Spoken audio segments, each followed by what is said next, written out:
You think you know Henry VIII, the Tudor king who ruled England from 1509 to 1547, shattered the Catholic Church to seize absolute power, and became infamous for marrying 6 wives only to cast them aside or have them killed. Think again. The Henry VIII true story isn't just darker than your history book let on, it's grotesque. This was a man so monstrously bloated he needed mechanical devices to move his decaying body through his own palace. His leg festered with open rot, the stench so overpowering that servants gagged or ran. And when he finally died, the gases inside him built up with such force that his coffin exploded, splattering royal remains across the floor like a final act of horror. This is Henry VIII, explained not as the textbooks do, but as history hid him, monstrous, paranoid, decaying. Tonight, we will peel back the gold-leafed myths and confront the rotting truth. From paranoid delusions to ritual cruelty, from grotesque feasts to the psychological torture of his queens, this is not the story of a king. It's the story of a man who was consumed by power until even his corpse couldn't contain the decay. Let us begin. A body in ruin, the rotting king. By the end of his reign, Henry VIII wasn't just sick, he was decaying alive. His body had become a grotesque monument to excess and collapse, a king whose flesh was quite literally rotting off the bone. This is gruesome royal history, and Henry VIII horror history at its most visceral. His waist ballooned to 54 inches, or 137 centimeters.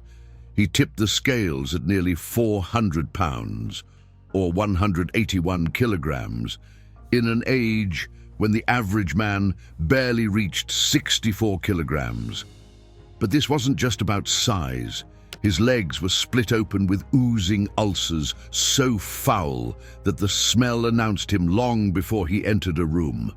Not even the perfume-drenched halls of the Tudor court could cover the stench of his rotting flesh. Some accounts say the reek drifted through corridors like a warning, and his own servants had to draw straws to decide who'd face the punishment of dressing him. And yet, this grotesque transformation wasn't purely physical. In 1536, during a joust, Henry suffered a catastrophic head injury. He was left unconscious for 2 hours. Today, doctors would call that traumatic brain damage. Back then, it was a brush with death. After that, something in him changed. The young, ambitious king began to rot from the inside out, paranoid, violent, unstable. Modern medicine points to Cushing syndrome, a hormonal nightmare that would explain his bloating, his leg wounds, and the wild, unprovoked rage swings. But no one dared name it. His doctors knew that even whispering the truth could cost them their heads. Criticizing the king's health was treason, even as he lost control of his own bowels. By his final years, Henry couldn't even walk unaided. Special chairs had to be hauled from room to room, not for comfort, but to contain his leaking, failing body. The man who once ruled by divine right had become a prisoner in flesh, violent, volatile, and visibly disintegrating. And still, people bowed. Terror behind the throne, what his wives endured. We remember the rhyme, divorced, beheaded, died, divorced, beheaded, survived, a nursery chant that sums up the brutal fates of his 6 wives and hides the screams behind a sing-song line. But this was one of the biggest British royal scandals of all time, a tangle of Henry VIII's secrets buried under centuries of polite history. But what it leaves out is the psychological warfare, the manipulation, the fear, the humiliation that each of Henry VIII's wives endured under his rule. This wasn't a king searching for love. This was a man who weaponized marriage like a blade. Take Anne Boleyn. Her death wasn't swift or clean, it was a carefully staged act of cruelty. Henry didn't simply have her executed. He orchestrated a sham trial, forced confessions under torture, and fabricated a web of lies, implicating her in adultery and incest. Then, in a moment of pure, calculated sadism, he made her watch as 5 men, including her own brother, were beheaded one by one, all accused of sleeping with her. She had to stand there, knowing her turn was next, surrounded by blood spilled for a crime no one committed. Then came Catherine Howard, little more than a teenager when she married the bloated, unstable king. When her past relationships came to light, Henry didn't just discard her. He rewrote the law. It became treason to marry the king without disclosing your sexual history. A child bride sentenced to death for not being a virgin. That's how Henry wielded power.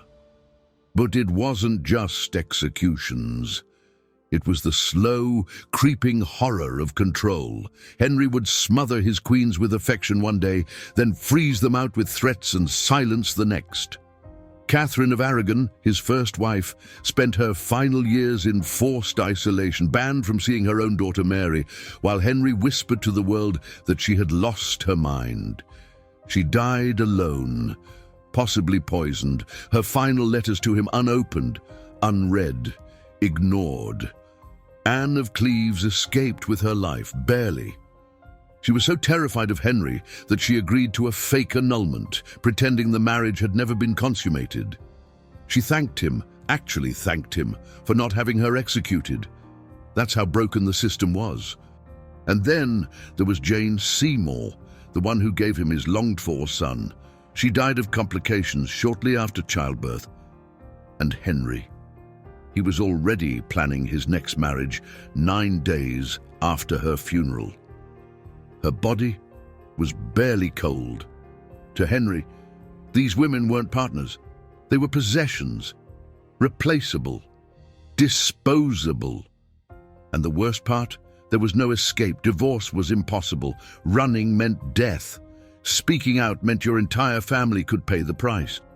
To live under Henry wasn't just to risk execution. It was to exist under constant, suffocating threat. Marriage wasn't a crown.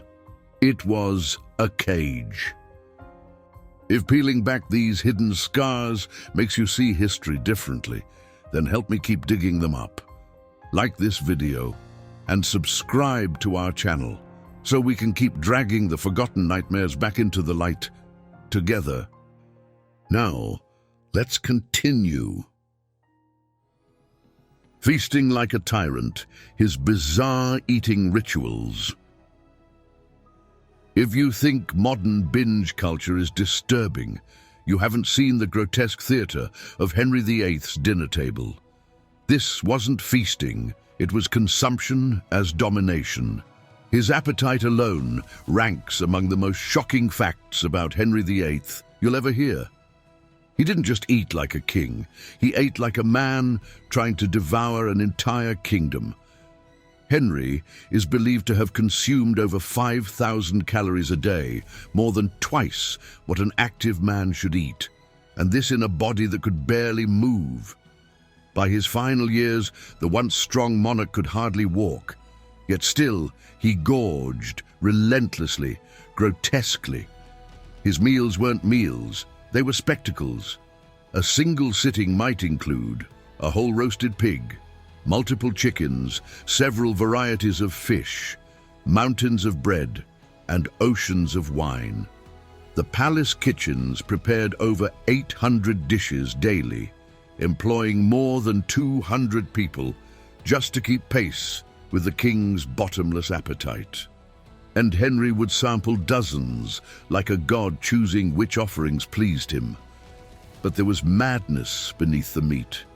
Henry believed food held mystical powers. Swan would make him elegant. Venison would make him cunning.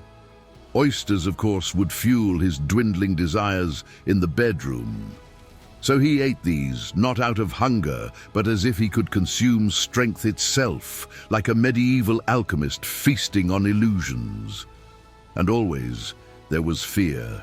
Every bite that passed his lips was first tested by multiple servants. But even that wasn't enough. He demanded they wait 30 minutes after tasting, just in case the poison worked slowly. The king's paranoia extended into the kitchen, turning meals into military operations, with layers of tasting, guarding, and observation. He ate in front of hundreds, a 4-hour public ritual of excess and decay, a bloated monarch gnawing through enough food to feed a starving village, while his courtiers smiled and applauded the performance of power. And what didn't belong at court? Anything common. Turnips, barley, peasant grains, all were banned from his table, not for health reasons, but because they were beneath him. The irony, those humble foods might have saved him. Instead, he drowned himself in meat, wine, and sugar as his body slowly collapsed under the weight of his own indulgence. The most disturbing part?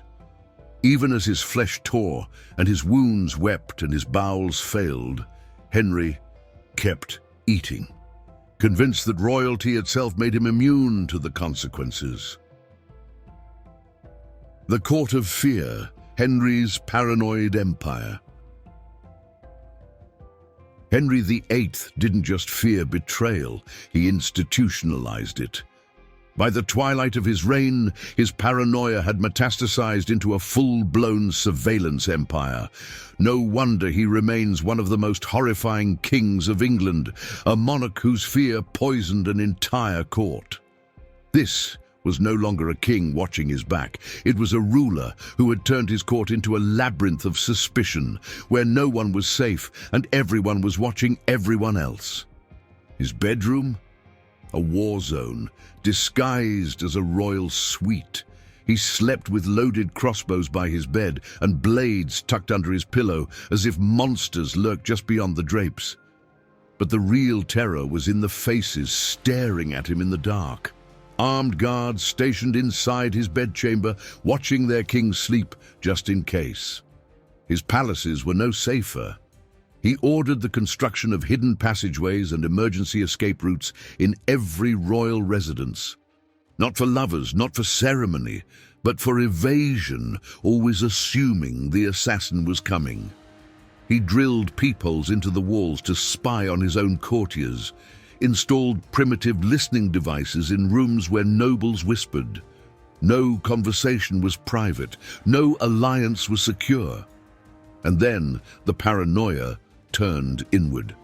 Henry established a hierarchy of spies, layered like a snake eating its tail.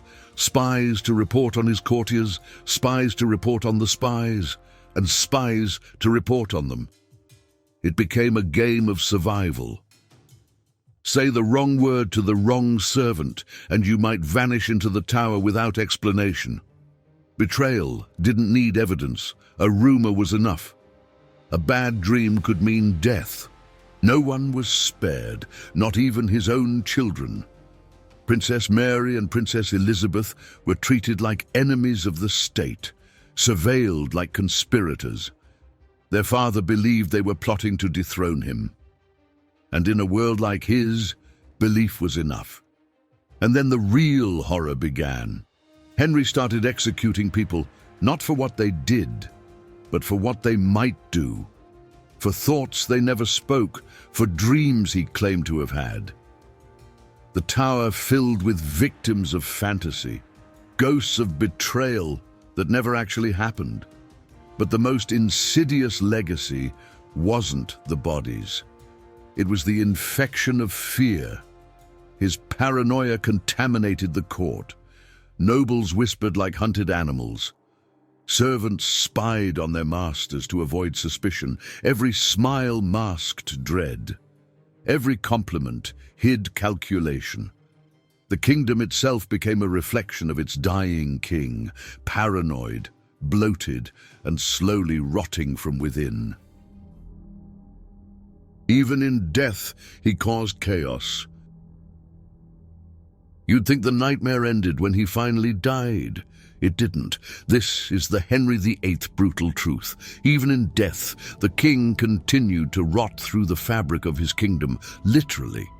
In his final weeks, Henry had grown so massive that he could no longer stand, let alone walk. He had to be hauled from room to room in a specially constructed chair, rigged with pulleys, like cargo too unstable to carry by hand. And everywhere he went, he left behind a trail, not of glory, but of his body decaying while he was still alive. His legs were riddled with gangrenous ulcers, so severe that chunks of rotting flesh would fall off as he was moved. Servants followed behind him with cloths, wiping up bits of their decomposing king, like janitors cleaning after a plague. It wasn't just undignified, it was monstrous. When the end came, it was worse than a battlefield. Henry's body had swollen with gases, his skin stretched to a glassy shine, bloated and distended. The stench was so revolting that even hardened court physicians fled the room to vomit, too overwhelmed to pronounce him dead. No one wanted to touch the body, and for good reason. They encased his corpse in layers of sealed wooden coffins and reinforced it with lead. They prayed it would hold. It didn't. During the funeral procession to Windsor, the pressure inside the coffin built like a ticking bomb. Eventually, it exploded. The lead casing ruptured, and sludge-like remains burst out, drenching the interior of the hearse. The smell was unspeakable. The funeral halted in panic. Servants scrubbed at the mess with rags and buckets. And worse, dogs were seen licking the spilled remains off the road, feasting on what was left of England's once mighty king. The man who ruled by divine right ended up splattered on a countryside trail, eaten by strays, and yet even the grave didn't contain him. They had to widen the burial pit just to fit his bloated, lead-cased body. But the ground beneath him kept collapsing, unable to bear the weight of his own decay. It took multiple attempts just to bury him, and even then, the horror seeped through. For years afterward, people reported strange sounds and foul odors leaking from Henry's tomb. Some whispered it was his ghost. Historians suspect the truth was even worse, just more decomposition gases still finding a way to escape. And then there were the servants, the ones who had to handle his corpse. Several of them died within weeks, likely from infection, exposure to the toxins of a body that had become a biohazard in royal wrappings. They don't teach you this in school, because the death of Henry VIII wasn't a passing. It was a final act of horror from a king who could not stop destroying, not even after his heart had stopped. The monster behind the crown. So now you've seen the truth, not the polished portraits or classroom myths, but the rotting reality of Henry VIII, a king who devoured everything, people, power, even his own body, until there was nothing left but fear and flesh. He wasn't the bold reformer history tries to romanticize. He was a paranoid tyrant, a gluttonous wreck, a ruler who turned an empire into his private theater of cruelty, a man so consumed by delusions of divinity that he ruled like a god and died like a beast. The most powerful man in England ended up trapped inside a collapsing corpse, and still, even in death, he managed to unleash chaos. His legacy, not just a church, not just 6 shattered queens, but a chilling reminder of what happens when no one dares say no. Absolute power didn't just corrupt Henry, it deformed him. If you think Henry VIII's secrets were grotesque, wait until you see what Madame Lalaurie did behind her gilded doors. Her mansion looked like high society, but inside, it was a nightmare stitched together with chains, hidden rooms, and screams the city tried to bury. Watch that video next and find out what rots behind polite walls when no one says stop. Remember to like this video and subscribe to our channel. Good night.